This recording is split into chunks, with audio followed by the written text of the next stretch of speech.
네, 기출문제 제83회입니다. 예, 전산세 무이급 같이 한번 보겠습니다. 합격률이 최근에 발표가 됐는데요. 38.09%가 나왔습니다. 세무이급이.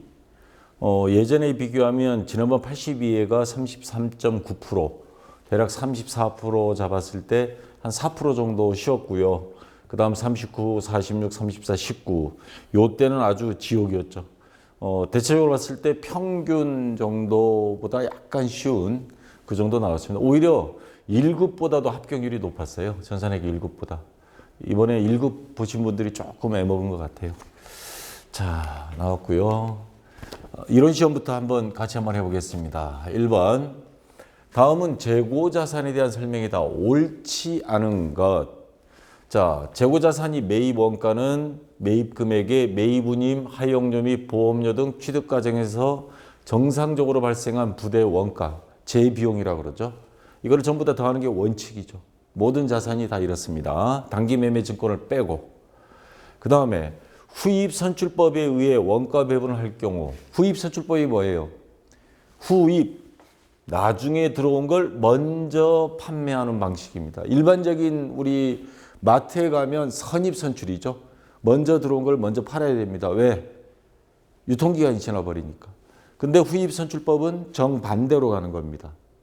자, 이렇게 했을 때 후입선출법으로 하게 되면 기말 1월 1일부터 12월 31일까지 후입선출법으로 물건을 팔았어요.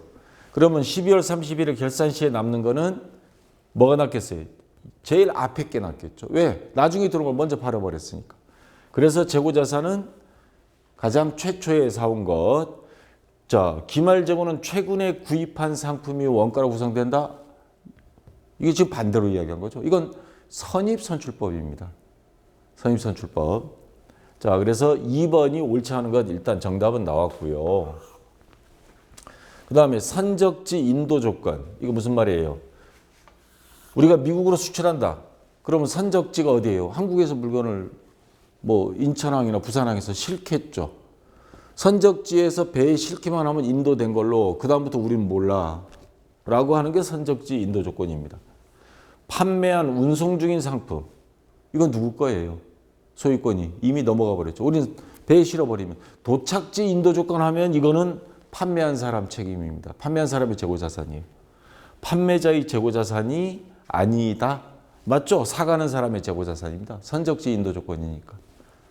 자, 그 다음 네 번째. 재고자산이 원가 결정 방법에는 평균법, 선입선출법, 후입선출법, 이동평균법 등이 있다. 자, 여기 보면 이론교재 52페이지에 나와 있습니다.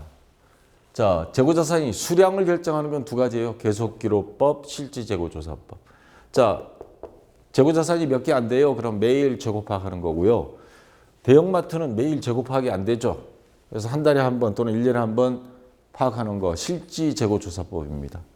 자, 요게 수량 결정하는 방법이고 몇 개 남았냐 파악하는 방법이고 가격, 단가를 결정하는 거는 개별법 제품 하나 가지고 한 장부에 그것만 쭉 적어 나가면서 단가를 정하는 방법이고 선입선출, 먼저 들어온 거 먼저 판매, 나중에 들어온 걸 먼저 판매, 이동평균법, 총평균법 뭐 이런 것들이 단가 가격 결정 방법입니다.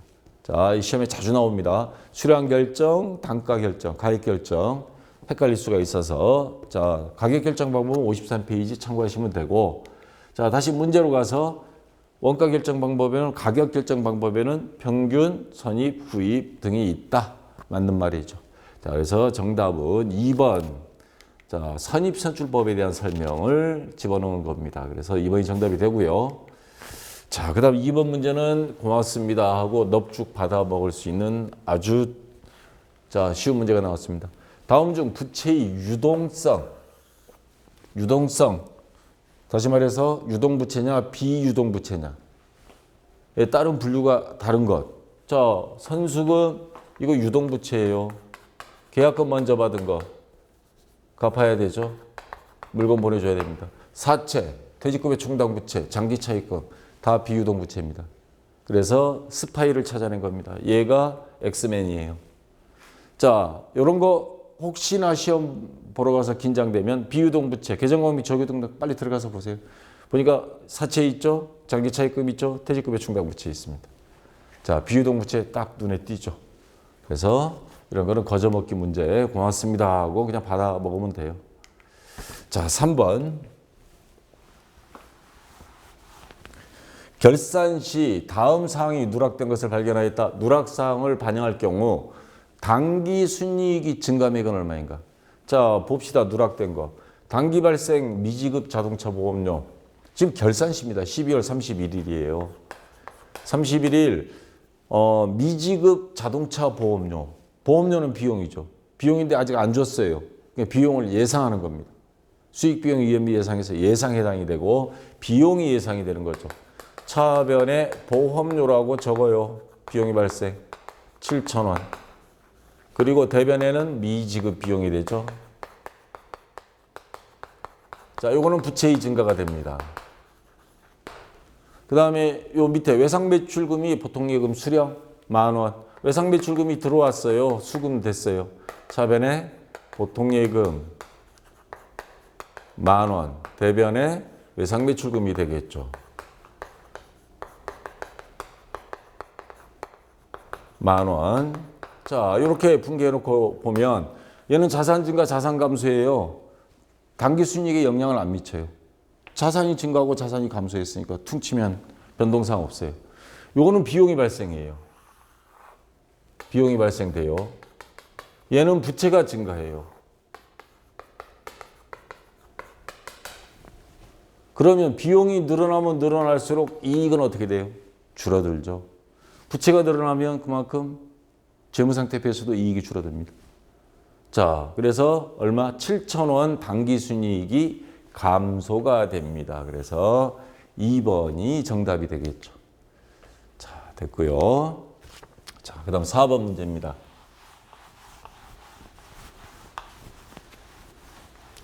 자, 다음 중 재무회계에 관한 설명으로 적절하지 않은 것. 재무제표에는 재무상태표, 손익계산서, 자본변동표, 현금흐름표, 주석이 있다. 맞는 말이죠. 정확하게 지금 넣었고요. 자, 일반적으로 인정된 회계 원칙이 지배를 받는다. GAAP라 그러는데, 자, 기업회계 기준에 따라서 다 작성을 하고 우리도 시험을 그렇게 보는 거죠. 기업이 외부 이해관계자에게 유용한 정보를 제공하는 것을 주된 목적으로 한다. 회계의 목적해서 나와 있죠. 자, 회사에 투자하는 사람도 있고 국세청에 세금도 부과해야 되고 뭐 여러 가지가 있죠. 투자자들, 채권자들. 그래서 그 사람들한테 재무제표를 제공해 줘야 됩니다. 자, 특정 시점이 재무 상태를 나타내는 보고서는 이상하죠. 손익계산서가 아니죠. 뭐예요? 재무상태표. 손익계산서가 되려면 일정 기간 동안 기업이 경영성과, 즉 수익과 비용이 상태를 나타내는 보고서이다. 이렇게 돼야죠. 그래서 4번이 적절하지 않은 것 정답이 되겠습니다. 자, 됐고요. 자, 5번 문제. 자, 무형자산에 대한 게 그전에는 잘 안 나오다가 요즘 들어서 종종 나오고 있습니다. 자, 연구 단계냐, 개발 단계냐, 뭐 요건, 감가상각 방법, 그 다음에 몇 년을 상각할 수 있냐, 뭐 이런 것들이 나오는데, 자, 교재 다시 한번 확인해 보겠습니다. 교재 86에서 87페이지 보면 무형자산의 조건은 식별이 가능하고, 그다음에 돈으로 환산할 수 있어야 돼요. 통제, 우리가 법적인 권리를 갖고 있어야 되고, 미래에 이게 수익이 생길 기업에 유입될 가능성이 높아야 됩니다. 돈도 안 되는 거, 그 뭐 자산으로 할 수가 없는 거죠. 자, 이런 기본적인 인식 조건이 있고, 자, 내부적으로 창출한 무형자산. 돈 주고 소프트웨어, 사무실에 저희도 홈글부터 윈도우, 뭐 오피스 프로그램 다, 프리미어 프로그램 다 돈 주고 사서 씁니다. 그런 경우에 돈 주고 사온 거는 이제 우리가 외부적으로 구입한 거고, 내부적으로 만든 거. 삼성에서 요즘 더블폰 나오고 5G 폰 나오고 전 세계에서 지금 구글하고 싸움 붙었죠. 삼성이 자체 개발한 거예요. 그게 바로 내부적으로 창출한 무형자산입니다. 특허를 받았으면. 자, 이론 교재 90에서 91페이지 보면, 자, 제가 필요한 것만 이렇게 뽑았습니다. 내부적으로 창출한 무형자산, 삼성의 폴더블 폰이라고 생각하세요. 창출 과정은 자, 그걸 만들기 위해서는 시험 연구를 했을 거고 어느 정도 돼서 마지막 제품, 시제품 개발 단계로 갔고 그렇게 했을 거예요. 자, 그러면 연구 단계와 개발 단계로 구분해서 연구 단계는요, 성공한다는 보장이 없어요. 그래서 실패하면 그냥 비용으로 끝나는 겁니다. 근데 이거 가능성이 있어. 될 것 같아. 접는 게 될 것 같아. 그럼 개발 단계로 넘어가는 거죠. 시제품이 나오는 단계. 자, 내부적으로 창출한 요 창출 과정은 이렇게 구분하고 왜 그러냐면 요 연구 단계에 들어간 거 뭐 시험 연구비 이렇게 해서 비용으로 처리하고요. 요 개발 단계부터는 무형 자산이 되는 겁니다. 그래서 구분이 이루어져야 돼요. 만약에 무형 자산을 폴더블 폰을 만들기 위한 과정에서 연구 단계, 개발 단계로 구분할 수 없다. 그런 경우가 있을 수 있겠죠. 모두 그럼 시험 연구비로 비용으로 처리해라. 자산으로 하지 마라. 구분할 수 있을 때만 개발 단계는 무형 자산으로 봐라. 이 말입니다. 무형 자산이 취득 또는 완성 후에 지출되는 경우가 있습니다. 그럼 우리가 건물을 사가지고 단순하게 페인트 칠하고 유리창 깨진 거 원상 복구시키는 거는 자본적 지출 안 하고 수익적 지출, 수선비로 처리했죠. 근데 한 층을 올린다거나 증축한다거나 엘리베이터를 단다거나 그런 경우는 뭐예요? 자본적 지출하죠. 마찬가지 일정 요건을 충족하는 경우에는 자본적 지출, 자산이 증가로 본다. 폴더블 폰 만들었어요. 근데 문제가 생겼죠, 이번에. 또 추가로 개발해요. 그러면 거기에 들어간 비용은 비용이 아니고 자산 증가로 본다. 개발비로 본다. 이렇게 알아두시면 되겠습니다. 자, 그 다음에 무형자산은요. 자, 정액법을 하는 걸 원칙으로 합니다. 20년 이상 감가상각하면 안 되고, 자, 정액법을 사용하는 걸 원칙으로 하고, 그리고 직접 감가상각 누계 이런 거 없습니다. 그냥 무형자산 상각해서 따로 직접법으로 무형자산에 직접 차감하고요. 잔존가액은 없는 걸로 한다. 이런 기본적인 사항들이 있습니다. 교재 92페이지 나와 있고요. 자, 그러면 봅시다. 이제 한번 이론을 다시 봤으니까 4번부터 볼게요. 무형자산의 상각기간은 관계법령이나 계약에 정해진 경우를 제외하고는 특별한 경우 제외하고는 20년을 초과할 수 없다. 아까 있었죠. 그 다음에 무형자산이 취득 후의 지출로서 일정한 요건을 충족하는 경우에 자본적 지출을 처리한다. 맞는 말이죠. 연구 단계에서 발생한 지출은 무형자산이 인식할 수 없고 발생한 기간이 비용으로 처리한다 그랬죠. 연구 단계는. 자, 그러면 다 맞아요. 근데 3번 특허권, 영업권, 실용신앙권은 무형자산이 맞습니다. 근데 요거 연구비.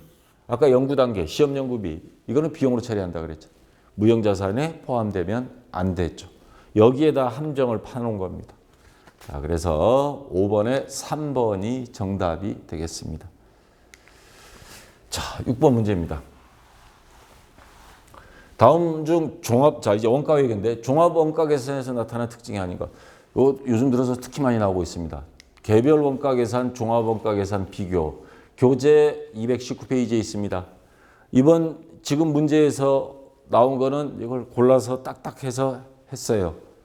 자, 개별 원가 계산, 여러 종류의 제품을 주문 생산하는 거. 주문 생산 방식이라는 거고, 단일 제품, 주로 음료라든가 밀가루, 정유, 식품 가공, 단일 제품을 대량 생산하는 게 종합 원가 계산입니다. 자, 그 다음에 개별 원가 계산은 선박 만드는 거, 조선업. 배 만드는데 다 각각 배 한 척에 장부가 따로따로 있어요. 개별 원가 계산합니다. 그러면 핵심은 뭐냐? 여러 배 만드는데 조선소의 공장장 임금 그런 거를 다 분배하는 거. 직접비와 간접비로 구분하는 게 핵심이고요. 종합원가 계산은 주요 재료비, 가공비로 해서 월말 제공품, 미완성품을 환산하는 게 핵심입니다. 그리고 기간 생산량 몇만 개, 몇십만 개씩 만들어내니까 종합원가 계산은, 개별원가 계산은 개별 제품별로. 자, 종합원가계산에서 나타나는 특징이 아닌 걸 찾으라 그랬습니다. 2번부터 볼게요. 원가요소의 분류가 재료비와 가공비로 단순화됩니다. 그래서 월말 제공품 환산이 핵심이고요. 연속적으로 대량 반복 생산되는 형태이므로 기간 개념이, 기간 계산이 중시하다 그랬죠. 그 다음에 동일 공정에 생산된 제품은 동질적이라는 가정에 따라 같은 제품이라는 가정에 따라 평균화 과정에 기초하여 제품 원가 계산되고 다 맞는 말입니다. 1번이 보면 고객이 주문에 따라 제품을 생산하는 주문 생산 형태의 적합한 원가 계산이다. 조선소. 대표적인 거죠. 아파트 한 동. 자, 이런 거 1번 같은 경우는 개별 원가 계산에 대한 설명이죠. 그래서 종합원가 계산 특징하고 반대되는 개념입니다. 그래서 1번이 정답이 되고요. 자, 7번. 자, 우리 회원님들이 조금 어려워하는 제조간접비 예정 배부에 대한 문제입니다. 당사는 정상 개별 원가 계산 제도를 사용하고 있다. 제조간접비 배부 기준은 직접 노무 시간을 기준으로 합니다. 예상 직접 노무 시간은 40시간이고 실제 직접 노무 시간은 50시간이다. 제조간접비 예정 배부액은 40만 원이고 실제 제조간접비 발생액이 50만 원이라면 물론 제조간접비 배부 차이가 10만 원 생겼지만 제조간접비 예정 배부율은 얼마인가? 이걸 구하라는 겁니다. 자, 여러분 교재 201에서 202페이지 보면 예정 배부에 대한 공식이 나와 있습니다. 2개. 자, 제조간접비 예정 배부율은 어떻게 계산하느냐? 연간 예상액에서 제조간접비 연간 예상액에서 배부 기준이 연간 예상액, 요거는 액이 들어갔다 해서 금액이 아닙니다. 자, 여기는 배부 기준이 뭐예요? 직접 노무 시간. 배부 기준이 연간 직접 노무 시간. 연간 예상되는 직접 노무 시간. 예상이 들어가요. 이게 금액을 말하는 게 아닙니다.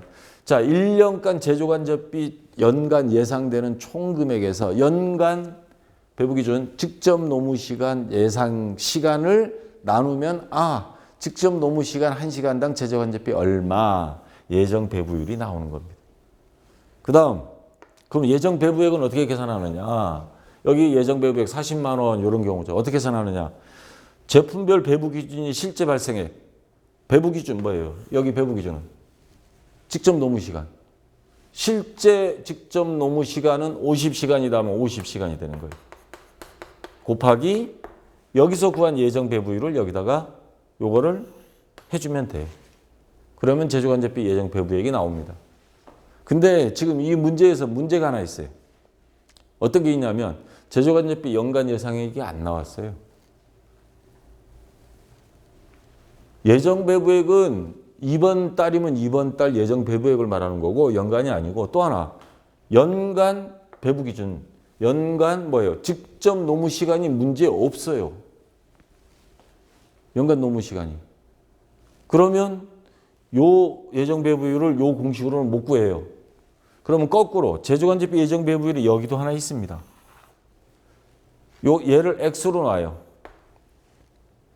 자, 제조간접비 예정 배부액은 있습니다. 여기 40만 원이에요. 40만 원. 40만 원은 제품별 배부 기준이 실제 발생액 배부 기준 직접 농업이 실제 몇 시간? 이 액이라는 게 금액으로 보지 말라 그랬죠. 실제 제조간접비 노무 시간 있네요. 50시간. 얘가 50시간이에요. 곱하기 X는 이 금액이라는 소리예요. 그러면 X는 얘가 1로 건너가면 나누기가 됩니다. 40만 원 나누기 50시간. 그럼 얼마예요? 8,000원? 58, 40. X값이 8,000원이 나옵니다. 즉 제조간접비 예정 배부율이.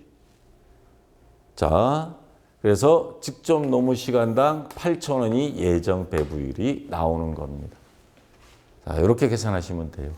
이 문제가 조금 약간은 까탈스럽게 나왔어요. 앞에 6번까지는 뭐 무난하게 나왔어요. 어렵지 않게. 자, 요거 문제를 잘 봐야 됩니다. 자, 그래서 2번이 정답이 되고요. 그 다음에 8번 문제.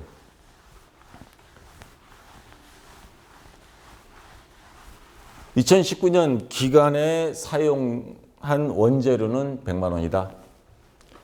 원재료를 100만 원을 제품 제조에 썼습니다. 2019년 12월 31일 원재료 재고액은 2019년 1월 1일 원재료 재고액보다 20만 원이 더 많다. 자, 이제 수수께끼가 나옵니다. 2019년 기간이 원재료 매입액은 얼마인가? 우리가 구할 건 이겁니다. 자, 이론교재 193페이지에 보면 재료는 제가 원가액에 김밥 가지고 이야기했죠. 단무지, 김, 포장 뜯지 않은 거는 원재료예요. 근데 요거를 뜯어서 김밥 속에 넣었어요. 그러면 재료비가 되는 겁니다.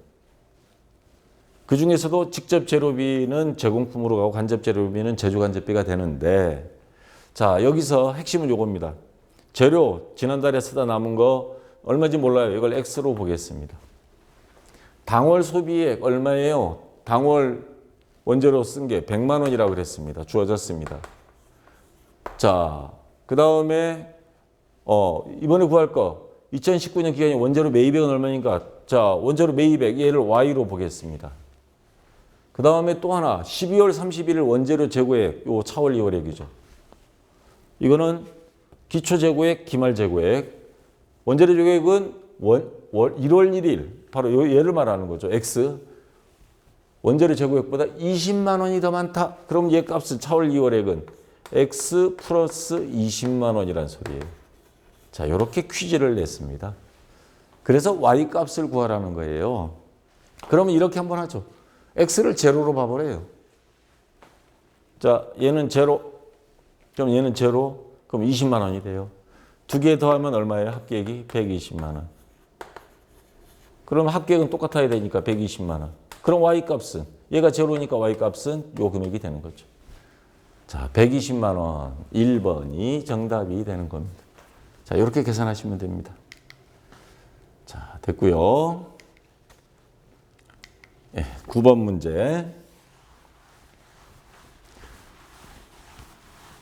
자, 제조간접비 배부에 대한 문제가 나왔습니다. 요거 아직도 헷갈려 하시는 분들을 위해서 제가 한번 보겠습니다. 배부 방법 세 가지가 있죠. 직접 배부법, 그 다음에 단계 배부법, 상호 배부법. 직접 배부법은 요 그림대로 얘가 제조 부문, 얘가 보조 부문이에요. 보조 부문을 제조 부문으로 다 넘겨야 그다음 계산이 됩니다. 그래서 보조 부문에 있는 전력 부문, 수선 부문을 지네들끼리는 서로 상호 간에 교류를 안 해요. 다 그냥 제조 부문으로만 다 넘겨줘 버리면 끝나는 게 직접 배우법. 제일 간단한 방법. 대신에 간단해서 비용과 시간이 적게 들지만 정확도는 떨어집니다. 왜? 서로 간에도 전기, 수선, 주거니 받거니 하거든요. 그래서 직접 배우법은 그런 단점이 있고, 자, 단계 배우법은 야, 그래도 양심이 있죠. 어느 한쪽은 하자. 수선 부문을 보조 부문, 전력 부문에도 준 거예요. 대신에 전력 부문 얘한테는 안 줘요. 일방적으로. 그래도 50%는 1차 배분을 하고 그다음 2차 배분까지 갔습니다. 자, 보조 부문과 용역을 일부만 반영. 직접 배우법보다는 그래도 50%는 성공이죠. 정확하나 대신에 직접 배우법보다 조금 더 복잡해지고 시간이 더 걸린다는 단점은 있습니다. 상호 배우법은 야, 그래서는 야, 서로 간에 완전히 교류 한 번씩 다 1차 배부, 2차 배부, 그 다음 3차 배부까지 갑니다. 그래서 보조 부문 상호간 용역을 전부 다 반영하고 시간은 제일 오래 걸리지만 대신에 제일 정확하다. 자, 그래서 대기업은 이걸 쓰고요. 아주 작은 기업은 직접 배우법을 하고 그 다음에 중견기업은 뭐 단계 배우법, 계제식 배우법이라고 합니다. 그거를 사용합니다. 자, 그러면 이제 문제로 들어가서 볼게요. 자, 직접 배우법은 보조 부문 상호 간의 용역 수수를 가장 잘 반영한다. 이건 뭐예요? 이건 뭐예요? 보조 부문 상호 간 용역 수수를 반영하는 건 상호 배부법이에요. 이건 틀린 거죠. 단계 배우법은 상호 배우법보다는 우수 아니죠. 상호 배우법이 제일 우수하고 얘는 중간이에요. 주관적 판단에 따라 결과가 달라지는 단점이 있다. 이 말이 틀린 겁니다. 그래서 이것도 2번도 틀렸고요. 제조 공장 임차료를 각 부문에 배부하는 기준으로 임차료, 공장을 우리가 빌려서 써요. 그러면 그 공장 안에 여러 부서가 있습니다. 이거를 분배를 하면 뭘 기준으로 하면 제일 좋을까요? 그렇죠. 차지하는 면적. 근데 작업 인원수를 한다? 이건 아니죠. 이건 인건비라든가 복리후생비라든가 그런 거 할 때 작업 숫자 요걸로 해야 돼요. 이것도 틀린 겁니다. 직접 배우법, 단계 배우법, 상호 배우법의 차이는 보조부문 상호 간 용역 수수 반영 정도의 차이라고 할 수 있다. 이게 맞는 거죠. 보조부문 상호 간에 아예 안 주냐, 반만 주냐, 전부 다 반영하냐. 아까 세 가지 설명한 겁니다. 그래서 옳게 설명한 것 4번이 정답이 되겠죠. 자, 4번이 정답이고요. 그 다음에 10번 문제. 자, 다음이 원가에 대한 설명 중 틀린 것. 회피 불능 원가. 우리가 피할 수 없다. 무조건 감수해야 된다. 자, 매출액이 있으면 제품을 만들었으면 원가가 들어가죠. 제조 원가. 세상에 공짜는 없습니다. 봉이 김선달처럼 물도 팔아먹었다, 강물도 팔아먹었다 그러는데 제주도 생수.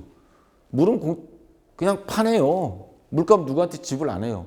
대신에 생수병 들어가죠.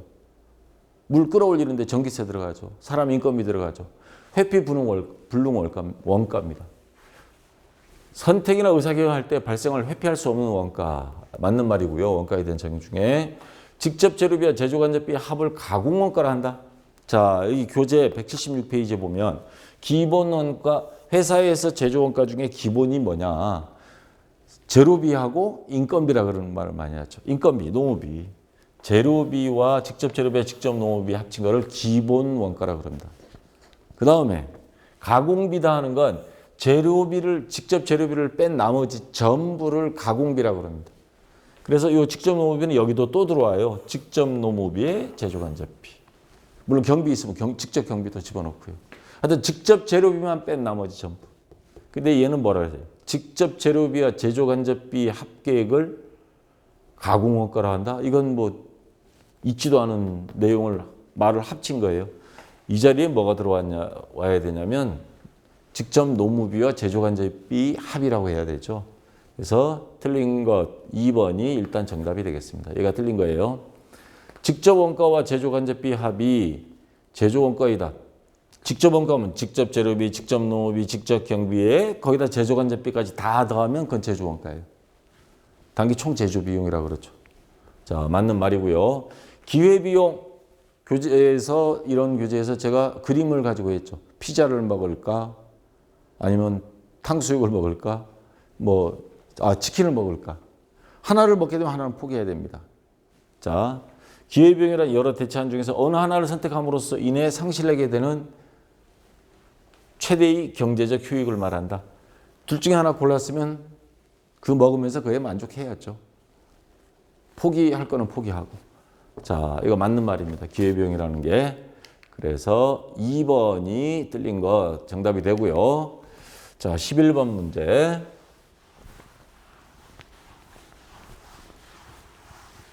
다음 중 재화 및 용역이 공급 시기에 대한 설명으로 옳지 않은.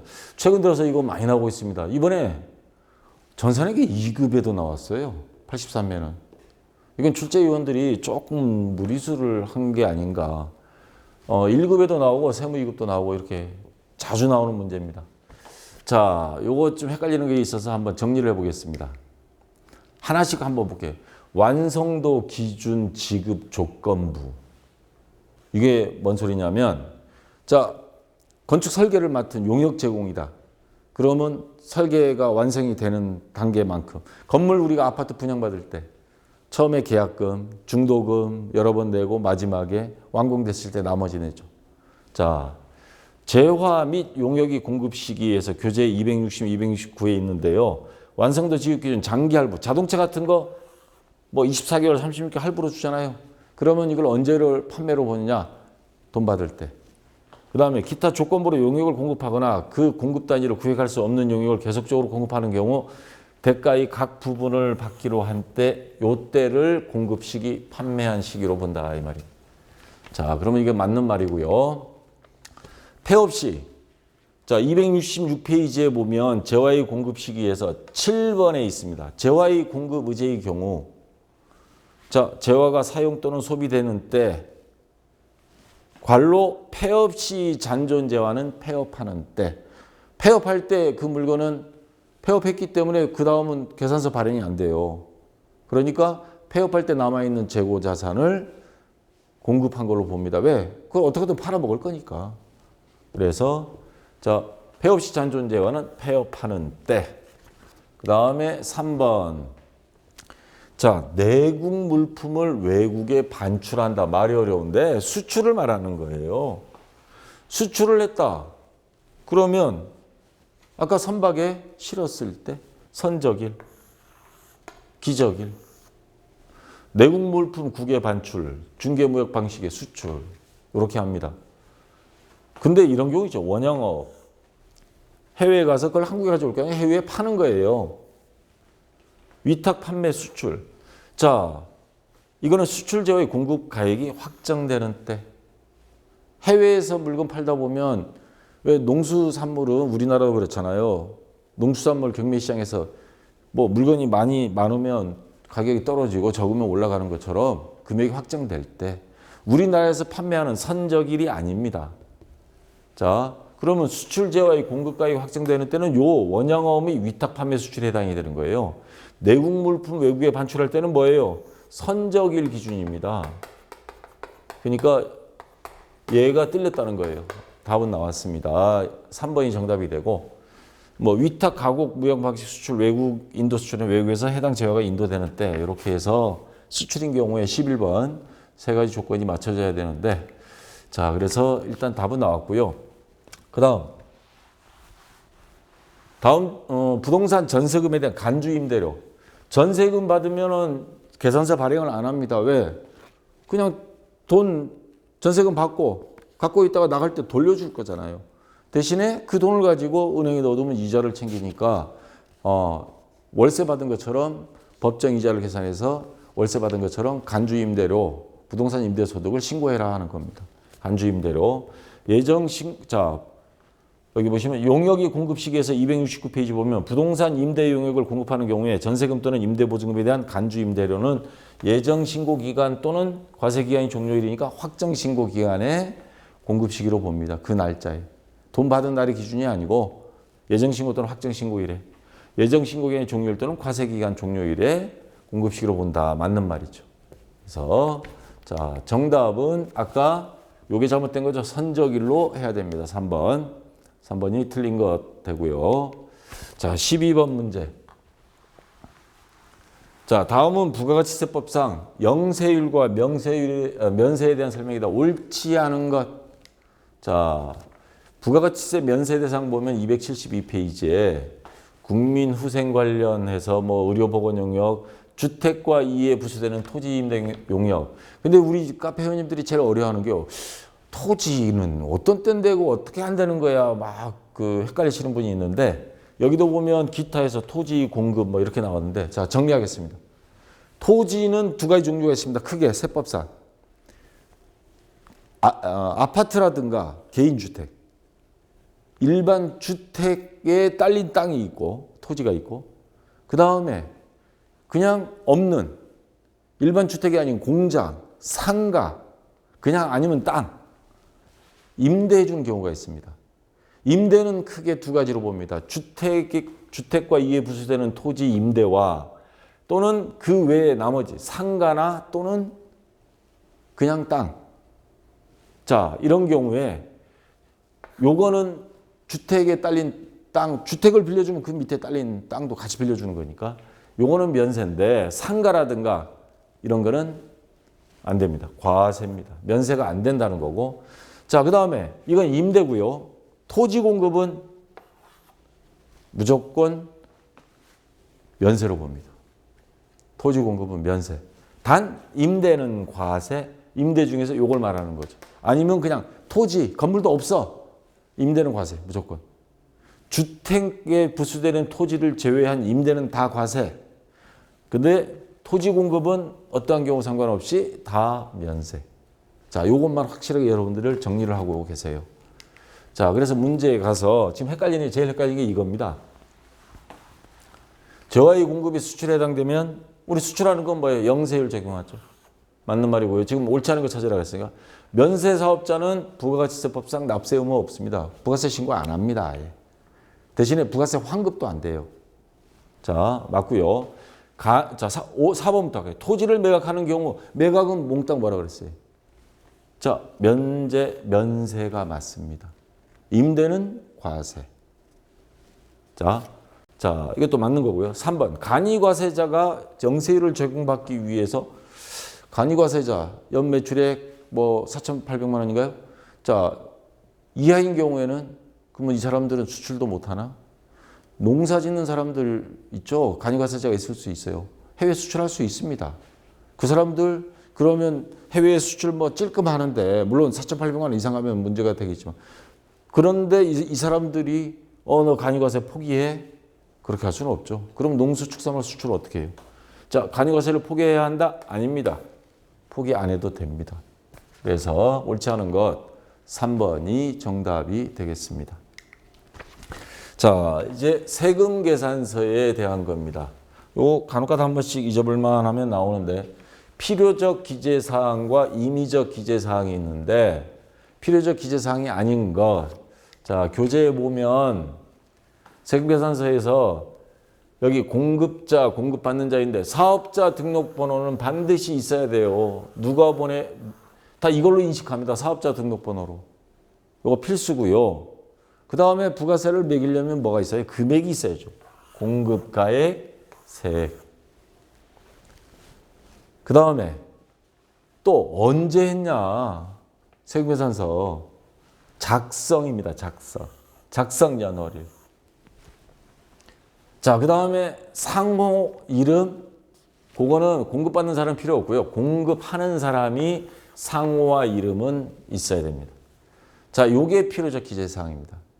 근데 시험 문제에서는 뭐를 자꾸 툭툭 건드냐면요. 공급한 날짜와 작성한 날짜는 다를 수 있습니다. 오늘 줬지만 세금계산서는 며칠 있다 줄 수도 있고 우리 연말에 한꺼번에 주세요 할 수도 있습니다. 공급일자, 지금 여기다 날짜를 적으면 이거는 공급일자가 되는 거예요. 작성일자와 공급일자는 다를 수 있다 그랬죠. 3월 1일 팔았는데 작성은 3월 20일 할 수도 있어요. 그래서 그거 헷갈리지 않도록 조심하기 바랍니다. 자, 공급하는 자의 상호 또는 성명 반드시 들어가야죠. 요거는 아까 공급받는 자는 상호 성명 없어도 됩니다. 그 다음에 금액이 있어야 세금을 매기죠. 그 다음 사업자 등록번호는 공급자와 공급받는 자 둘 다 사업자 등록번호가 반드시 있어야 됩니다. 자, 여기 잘 보세요. 공급연월일 이게 아니고 뭐예요? 세금계산서 작성연월일입니다. 자, 공급하는 사업자의 등록번호 성명 또는 명칭, 공급받는 자의 사업자 등록번호, 공급가액과 부가가치세 작성연월일.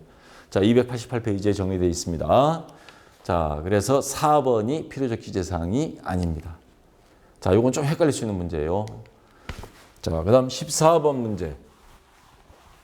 자, 다음 중 소득세법에 관한 설명으로 옳지 않은 것. 소득세 과세기간은 1월 1일부터 12월 31일 국세청에서 정해놨습니다. 그래서 자, 소득 1월 1일, 12월 30일이고 원칙으로 하며 사업자의 선택에 의하여 이를 변경할 수 없다가 맞습니다. 변경할 수 있으면 나는 이거 바꿀게요. 뭐 5월 1일로.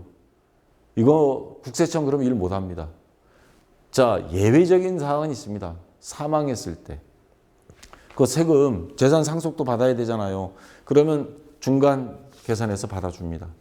세금 다 떼고 나머지 금액에 대해서 뭐 법적 상속이니 뭐니 이제 재판하고 뭐 난리도 아니죠, 요즘. 자, 변경할 수 없다가 일단 원칙 맞고요. 사업소득이 있는 거주자의 소득세 납세지는 어디로 할 거냐? 주소지로 합니다. 근데 주소지가 불분명한 경우에는 사업장 주소로, 그때는 차선책으로 맞고요. 자, 소득세법은 종합과세제도이므로 거주자의 모든 소득을 합산해 과세한다. 맞는 것 같죠? 근데 소득세 우리 기준할 때 크게 세 가지로, 자, 종합소득 있고요. 그 다음 분류과세, 그 다음에 분리과세가 있습니다. 그래서 분류과세나 분리과세 같은 경우는 종합소득세 대상이 아닙니다. 은행에 예금을 들었어요. 이자 소득이 2천만 원이 안 돼요. 그러면 그거 은행에서 원천 징수하고 그걸로 끝입니다. 분리과세입니다. 자, 모든 게 다 종합소득을 합산하는 건 아닙니다. 자, 예외사항이 있기 때문에 3번이 옳지 않은 게 되고요. 정답이 되고요. 소득세의 과세기간은 사업 개시나 폐업이 영향을 받지 않습니다. 폐업을 해도 그 다음 해에 뭐 5월 1일 폐업했다 그러면 1월 1일부터 5월 1일까지를 그 다음 해에 또는 그 다음 확정 신고 기간에 종합소득세 납부 기간에 요거를 신고를 해야 됩니다. 자, 그래서 4번은 맞고요. 그래서 3번이 정답이 되겠습니다. 자, 15번 문제. 마지막 문제인데요. 주식회사 제조라는 제조기업이 2019년 4월 15일에 외부 강사를 초빙하여 임직원을 위한 특강으로 강사료를 2019년 4월 20일에 200만 원을 지급하였습니다. 지급할 때 보통 반복적이지 않은 어쩌다 일회성 이런 강의를 해서 돈을 줄 때는 기타 소득으로 봅니다. 반복적으로 하면 그건 사업소득이 되고요. 자, 200만 원을 지급하였다. 그 대가를 지급하면서 원천 징수할 세액은 얼마인가? 이거 떼야 됩니다. 원천 징수 떼고 줘야 됩니다. 의무사항입니다. 단 초빙 강사의 강사료 소득은 기타 소득으로 보며 지방소득세는 빼고 지방소득세는 기타 소득이 10%예요. 근데 뭐 제외하고 일단 얼마인가 그랬으니까. 자, 그러면 200만 원에 대해서 그냥 세율을 딱 곱하느냐? 아닙니다. 저도 특강 많이 나가지만 강의 갈 때 그냥 아무 생각 없이 아무것도 안 갖고 가서 하는 게 아니죠. 강의 준비 들어갑니다. 필요경비라는 걸 뺍니다. 기타 소득 금액은 총 수익 금액에서 필요경비. 이 강의를 하기 위해서 이 사람이 준비하는 게 있을 거예요. 그래서 국세청에서는 그 소득의 60%는 당신이 준비하는 원가로 봅니다. 비용으로. 60% 빼줘요. 그래서 100% 수익으로 보는 게 아닙니다. 200만 원에 60%. 그러면 200만 원. 자, 여기에 곱하기 0.6. 120만 원을 뺍니다. 그러면 200만 원에서 120만 원, 여기 120만 원 빼면 얼마? 나머지 80만 원만 기타 소득으로 최종적으로 과세표준 금액으로 봅니다. 자, 80만 원에서 몇 프로 하느냐? 자, 교재 340페이지에 있습니다. 원천징수세액은 기타 소득 금액의 20%. 기타 소득 금액에는 보면 로또 당첨된 것도 있습니다.